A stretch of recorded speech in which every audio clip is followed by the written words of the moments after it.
ಎಲ್ಲರಿಗೂ ನಮಸ್ಕಾರ. ಕಾತ್ಯ ಕಣಜ ಯೂಟ್ಯೂಬ್ ಚಾನೆಲ್ಗೆ ಸ್ವಾಗತ. ಇವತ್ತು ಏನು ಮಾಡ್ತಾಯಿದ್ದೀವಿ ಅಂತ ಹೇಳಿದ್ರೆ ಸೀಸನಲ್ ಸ್ಪೆಷಲ್ ಆದ ಹಿತ್ಕಾವ್ರೆ ಬೇಳೆ ತಿಳಿ ಸಾಂಬಾರು ತುಂಬ ಚೆನ್ನಾಗಿರುತ್ತೆ. ಸೀಸನಲ್ ಆದ್ದರಿಂದ ಇದನ್ನು ಒಂದ್ಸಲ ಟ್ರೈ ಮಾಡಲೇಬೇಕು.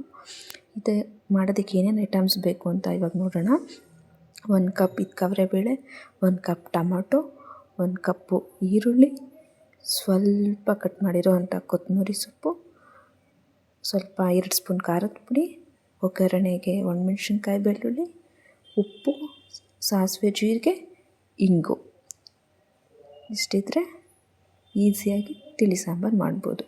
ಮೊದಲಿಗೆ ಗ್ಯಾಸ್ ಆನ್ ಮಾಡಿಬಿಟ್ಟು ಒಂದು ಕುಕ್ಕರ್ ಇಟ್ಟು 2 ರಿಂದ 3 ಕಪ್ ನೀರನ್ನು ಹಾಕಿ ಸ್ವಲ್ಪ ಬಿಸಿ ಆಗ್ತಿದ್ದಂಗೆ ಬೇಳೆ ತೊಳೆದಿಟ್ಕೊಂಡಿರೋಂಥ ಬೇಳೆ ಆ್ಯಡ್ ಮಾಡಿ, ಅದಾದಮೇಲೆ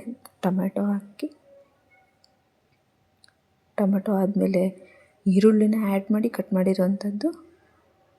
ಅದಾದಮೇಲೆ ಒಂದು ಸ್ವಲ್ಪ ಉಪ್ಪು ಆ್ಯಡ್ ಮಾಡಿ ಸ್ವಲ್ಪ ಅದು ಕುದೀತಿದ್ದಾಗಲೇ ಸ್ಪೂನ್ ತಗೊಂಡು ಎಲ್ಲದನ್ನು ನೀಟಾಗಿ ಮಿಕ್ಸ್ ಮಾಡಿ, ಅದಾದಮೇಲೆ ಕುಕ್ಕರ್ ಕ್ಯಾಪ್ ಹಾಕ್ಬಿಟ್ಟು ಒಂದು 2 ರಿಂದ 3 ವಿಷಿಲ್ ಬರಬೇಕು. ಅದು 3 ವಿಷಲ್ ಬಂದು 3 ರಿಂದ 4 ವಿಷಲ್ ಬಂದರೆ ಚೆನ್ನಾಗಿ ಬೆಂದಿರುತ್ತೆ. ಅದು ಬೆಂದಾದಮೇಲೆ ನೋಡಿ ಇವಾಗ ಹೆಂಗೆ ಬೆಂದಿದೆ ಅಂತ ನೋಡೋಣ. ನೀಟಾಗಿ ಬೆಂದಿದೆ.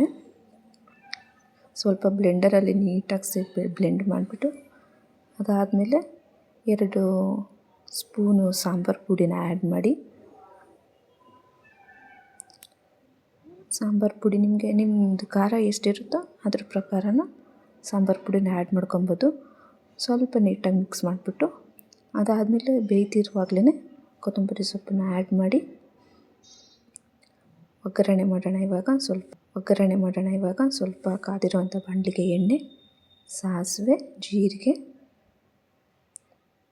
ಅದಾದಮೇಲೆ ಸಿಡಿತಿರುವಾಗ ಬೆಳ್ಳುಳ್ಳಿ ಆ್ಯಡ್ ಮಾಡಿ, ಬೆಳ್ಳುಳ್ಳಿ ಆದಮೇಲೆ ಒಣಮೆಣಸಿನ್ಕಾಯಿ ಸ್ವಲ್ಪ ನೀಟಾಗಿ ಫ್ರೈ ಆದಮೇಲೆ ಲಾಸ್ಟಲ್ಲಿ ಸ್ವಲ್ಪ ಇಂಗು ಹಾಕಿ ಸಾಂಬಾರು ಕುದೀತಿರುವಾಗ ಒಗ್ಗರಣೆ ಆ್ಯಡ್ ಮಾಡಿ,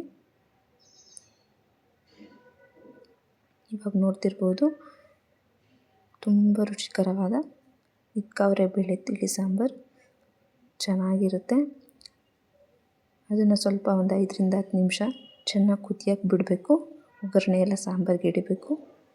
ನೋಡಿ ಇವಾಗ ತುಂಬ ಚೆನ್ನಾಗಿರೋಂಥ ಹಿತ್ಕಾವ್ರೆ ಬೇಳೆ ಸಾಂಬಾರು ಬಿಸಿ ಬಿಸಿ ಅನ್ನದ ಮೇಲೆ ಹಾಕ್ಕೊಂಡು ತಿಂತಾಯಿದ್ರೆ ಸಕ್ಕತ್ತಾಗಿರುತ್ತೆ. ಈ ಚಳಿಗಂತೂ ತುಂಬ ಚೆನ್ನಾಗಿರುತ್ತೆ.